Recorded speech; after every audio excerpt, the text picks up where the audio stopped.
నమస్తే. ఈరోజు మన స్టూడియోలో ప్రముఖ ఆధ్యాత్మికవేత్త, జ్యోతిష్య వాస్తు పండితులు, లలితాదేవి ఉపాసకులు బ్రహ్మశ్రీ నానాజీ పట్నాయక్ గారు ఉన్నారు. గురువుగారితో మాట్లాడదాం. నమస్కారం గురుగారు. శ్రీమాత్రే నమః. గురుగారు, 2025లో 6 నెలలు కంప్లీట్ అయిపోయింది. ఇంకొక 6 నెలలు ఉన్నాయి. సో ధనుసు రాశి వారి పరిస్థితి రాబోయే 6 నెలల్లో ఎలాంటి పరిస్థితులు వీళ్ళు ఎదుర్కోబోతున్నారు? ఏదన్నా 2 ప్రధాన గ్రహాలు ఆధారంగా తీసుకుని వీళ్ళకి ఎలాంటి సిచ్యువేషన్స్ ఎదురవుతాయి, ఎలాంటి పరిహారాలు చేసుకోవాలి, మీ మాటలో వివరించండి. తప్పకుండా అండి.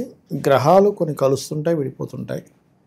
అయితే ఇందులో మనకి ఇప్పుడు రీసెంట్గా కలవబోయే గ్రహాలు ఏమి ఉన్నాయి అంటే, ఈ ధనుర్ లగ్నం లేదా రాశి నుంచి ధన తృతీయాధిపతి అయినటువంటి శని 4లో ఉన్నాడు. ప్రస్తుతం వీళ్ళకి ఏంటంటే అర్ధాష్టమి శని నడుస్తుంది అనే దీంట్లో ఉన్నటువంటి వీరికి జూలై 13వ తేదీ నుంచి నవంబర్ 28వ తేదీ వరకు ఈ 4.5 నెలల పాటు వక్రించి శని వచ్చి రాహుని కలుస్తుంటాడు.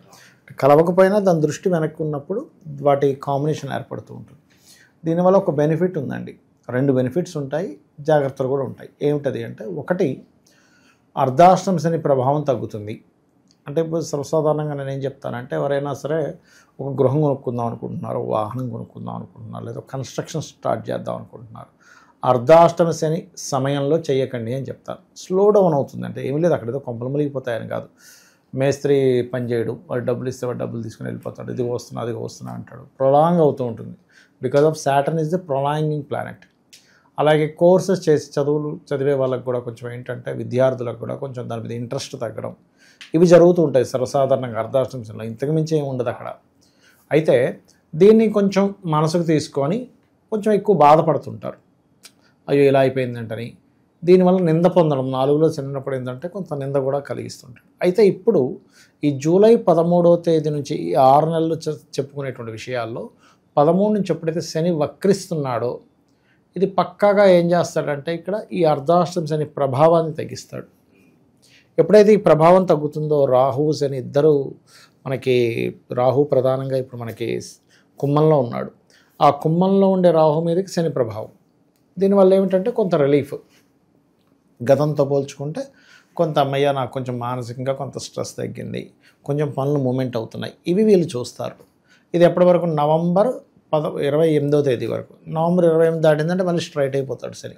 సో అక్కడి నుంచి మళ్ళీ అర్ధాష్టమి శని ప్రభావం ఉంటుంది. ఆ సమయం నుంచి మాత్రం మరలా వీరు ఎడ్యుకేషన్ కానివ్వండి, తల్లిగారు ఆరోగ్యం విషయంలో కానివ్వండి, ఏదైనా ఒక ల్యాండ్కి మనం ఇప్పుడు ఎలాంటి కన్స్ట్రక్షన్ ఒకటే కాకుండా మనం ఏదైనా భూమి కోసం ధనం ఇస్తున్నాం, ఒక్కోసారి ఏమవుతుంది, మనం కరెక్ట్ పర్సన్ ఎంచుకోకపోతే వాళ్ళు ధనం తీసుకుంటారు, రిజిస్ట్రేషన్ చేయరు, ఇదిగో అంటారు, అదిగో అంటారు, పేపర్లు అక్కడ ఉన్నాయంటారు, ఇక్కడ ఉన్నాయంటారు. పర్టికులర్గా పేపర్స్ మొత్తం పర్ఫెక్ట్గా చూసుకొని అన్ని డాక్యుమెంట్స్ ఉన్నాయి, నిర్ధారణ తీసుకొని అన్ని క్లియర్గా ఉన్నాయి అన్నప్పుడు పెద్ద మనిషిని మధ్యలో పెట్టుకొని చేయాలి ఎప్పుడు కూడా ట్రాన్సాక్షన్స్. లేకపోతే ఇవాళ రేపు రోజులు బాగాలేవు, మనకు తెలియదు కదా. సో అందుకని అర్ధాష్టమి శని నడిచేటప్పుడు ఈ జాగ్రత్తలు ఖచ్చితంగా తీసుకోవాలి. సో ఇది మెయిన్గా చూసుకోవాలి. శనివారాలు అస్సలు చేయకూడదు వీళ్ళు. సాటర్న్ 4లో ఉన్నప్పుడు శనివారం ఈ ఎడ్యుకేషన్ రిలేటెడ్గా జాయిన్ అవ్వడం, కోర్సెస్లో జాయిన్ అవ్వడం కానీ, తల్లిగారు ఆరోగ్యం విషయంలో సాటర్డే ఏదో అయింది, తల్లిగారికి కొంచెం అనీజీగా ఉంది, నెగ్లిజెన్సీ చేయకూడదు. ఎందుకంటే దాని ప్రభావం ఆ రోజే చూపిస్తుంది. ఇవి ప్రధానంగా చూసుకోవాలి. అలాగే ఇంకోటి ఏంటంటే, 3వ స్థానంలో ఏదైనా పాపగ్రహాలు ఉన్నప్పుడు ధైర్య పరాక్రమాలు పెరుగుతాయి. అంటే మనం మొండిగా కొన్ని పనులు చేయడానికి గ్రహాలు తోడ్పడతాయి. ఏం జరిగినా పర్వాలేదు, ముందుకెళ్దాము, ఏదైతే అది అయిందనేటువంటి ఒక మొండి ధైర్యాన్ని ఇస్తుంది. ఒక సామెత ఉంటుందండి, రాజు కంటే మొండోడు గొప్పట, మీరు వినే ఉంటారు. అంటే మొండివాడు ఏంటంటే నేను అవ్వాల్సిందే కూర్చుంటాడు. సో ఆ మొండితనాన్ని ఇస్తుంది. ఇక మిగతా మనకి ఫైనాన్షియల్ రిలేటెడ్ ఇవన్నీ ఏంటంటే కొంచెం మధ్యవర్తిత్వంగా, ఆన్లైన్ త్రూగా, ఇటువంటి వాటి త్రూగా వీళ్ళకి కొంచెం ఫైనాన్షియల్ గ్రోత్స్ అవి పెరుగుతూ ఉంటాయి. కాకపోతే ఇక్కడ సింహంలో కేతు ఉన్నాడు వీళ్ళకి. సో దీనివల్ల ఒక పాజిటివ్ ఏంటి, జాగ్రత్త ఏమిటి అంటే, ఒకటేమో పుణ్యక్షేత్రాలకు వెళ్ళడం, భగవత్ అనుగ్రహం కలగడం, ఇవన్నీ 9th హౌస్. కాకపోతే కాస్త తండ్రితో దూరంగా అవ్వడం, తండ్రి దూరంగా వెళ్ళడం, లేకపోతే హయ్యర్ ఎడ్యుకేషన్లో కొంతవరకు కొన్ని విషయాలు వీళ్ళకి బ్రేక్స్ అవ్వడం, హయ్యర్ ఎడ్యుకేషన్లో పెద్ద మొత్తంలో ఏదైనా మనం మనీ ట్రాన్స్ఫర్ చేసేటప్పుడు ఈ పర్టికులర్ అంశాల్లో జాగ్రత్తగా ఉంటే సరిపోతుంది. అయితే ఈ 6 ఎప్పుడు కూడా పెద్ద ఏవైతే మనకి బాగా ఎక్కువగా రిజల్ట్ ఇచ్చే ప్లానెట్స్ ఏంటంటే శని, రాహువు, గురువు, కేతువు. సో ఈ రాహుకేతువుల గురించి, శని గురించి మనం చెప్పుకున్నాం. గురువు సప్తమంలో ఉన్నాడు. సో సప్తమంలో ఉండే గురువు ఆల్మోస్ట్ అక్టోబర్ నుంచి అష్టమంలోకి వచ్చి మళ్ళీ వక్రించి సప్తమంలోకి వెళ్తాడు. కాబట్టి ఏంటంటే ఇప్పుడు వీళ్ళకి వివాహ సంబంధించినటువంటి విషయాలు ఏవైతే ఉంటాయో, వివాహం కోసం చేసే ప్రయత్నం కానివ్వండి, ఇవన్నీ కూడా ఇక్కడ సక్సెస్ అవుతాయి. ఇక దాని గురించి పెద్దగా భయపడాల్సిన పని అయితే ఏమీ లేదనేటువంటి చాలా స్పష్టంగా గోచరిస్తుంది ఇక్కడ. ఎలాంటి వ్యాపారాలు బాగా కలిసి వస్తాయి అంటారు గురుగారు వీళ్ళకి? ఒకటేనండి, ఎప్పుడైనా సరే ఎనీ లగ్న ఎనీ రాశి ఈ వ్యాపారమే అనేటువంటిది కాకుండా వాళ్ళ పర్సనల్ చార్ట్ తీసుకోవాలి. అంటే గోచారం అనేది కొంత చూపిస్తుంది. అంటే ఎలాగా, ఇప్పుడు ధన తృతీయాధిపతి ఒక్కడే అయ్యాడు, సో ఏంటి మీడియేటింగ్ అని అంటాం. లాభాధిపతి శుక్రుడు అయ్యాడు, కాకపోతే షష్టమాధిపతి కూడా శుక్రుడు అయ్యాడు. సో ఇక్కడ రెండు రకాలుగా ఉంటుంది.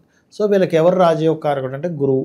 మనకి గురువు రాజయోగ కారకుడే, లగ్న చతుర్థాధిపతి, అండ్ రవి రాజయోగ కారకుడు. కాంబినేషన్ బట్టి మనం చెప్పుకోవాలి. రవి గురువులు కలిశారు ఉదాహరణకి కన్స్ట్రక్షన్ లేకపోతే మెడికల్ రిలేటెడ్, ఎందుకంటే భాగ్యాధిపతి, చతుర్థ భాగ్యాధిపతులు టీచింగ్ రిలేటెడ్ ఇట్లా ఇస్తాడు. లేదు మీకు ఇక్కడ ఏంటంటే ప్రధానంగా మనం తీసుకోవాల్సింది అసలు శని భగవానుడు ఎవరి రూపంలో ధనాన్ని ఇచ్చే కారకత్వం పొందున్నాడు. ఇప్పుడు ఒక తల్లికి 4 పిల్లలు పుడతారు. ఒకే తల్లిదండ్రులు పుట్టారు కదండి, ఒకలాగే ఉండాలని రూల్ లేదు. వాళ్ళ రూపురేఖలు వేరు, వాళ్ళ అలవాట్లు వేరు, వాళ్ళ బిహేవియర్ వేరు. ఎట్ ఏ సేమ్ టైం వాళ్ళ చదువులు వేరు, వాళ్ళ జీవితాలు వేరు. అదేమిటంటే ఒకరికే పుట్టారుగా ఒకలాగే ఎందుకు లేరంటే ఉండరు అంతే. అలాగే ఒకే లగ్నంలో అందరూ పుట్టినా, అందరూ ధనుసు లగ్నంలో పుట్టినా, ధనుసు రాశిలో పుట్టినా, వాళ్ళ ధనాధిపతి ఉండే సంబంధం బట్టి, వాళ్ళకి నడుస్తున్న మహాదశలను బట్టి, వాళ్ళకుండే రాజయోగాలను బట్టి వాళ్ళు కోటీశ్వరులు అవుతారు.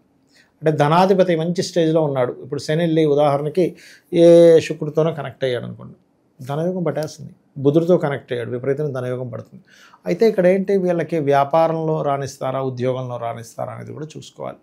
ఇప్పుడు ఒకవేళ వ్యాపారమే అనుకోండి, ఉదాహరణకి ఉద్యోగం కాదు వ్యాపారమే, మీడియేటింగ్ చేయాలి. ఇప్పుడు కూడా డైరెక్ట్గా ప్రోడక్ట్ వీళ్ళు అమ్మకూడదు. ఇప్పుడు జొమాటో ఉంది, డైరెక్ట్గా అది వాడి ప్రోడక్ట్ కాదు, అది ఇప్పుడు మధ్యలో ఉండి మనకి ఇస్తున్నాడు.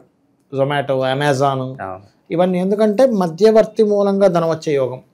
దీంతోపాటు ఎప్పుడైనా మనం వ్యాపారం చేయాలంటే వీనస్ అండ్ ముఖ్యంగా ఈ లగ్నానికి వీనస్ అండ్ మెర్క్యూరీ సహజంగానే వ్యాపారకారకుడు. బుధుడు బాగున్నాడు, ఆ రైట్ వ్యాపారం కలిసి వస్తుంది.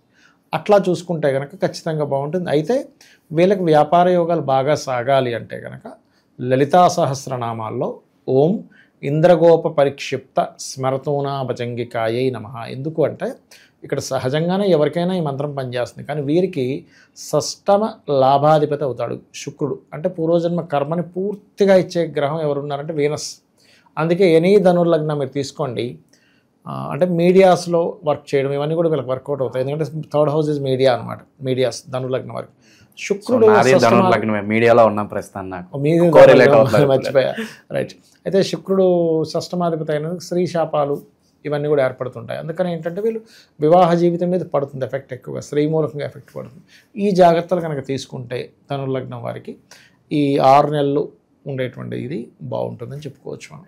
ఓవరాల్గా ధనుసు రాశి వారికి రాబోయే 6 నెలలు ఏ విధంగా ఉండబోతుంది, ఎలాంటి జాగ్రత్తలు తీసుకోవాలి, అద్భుతంగా వివరించారు. ధన్యవాదాలు. శ్రీమాత్రే నమః.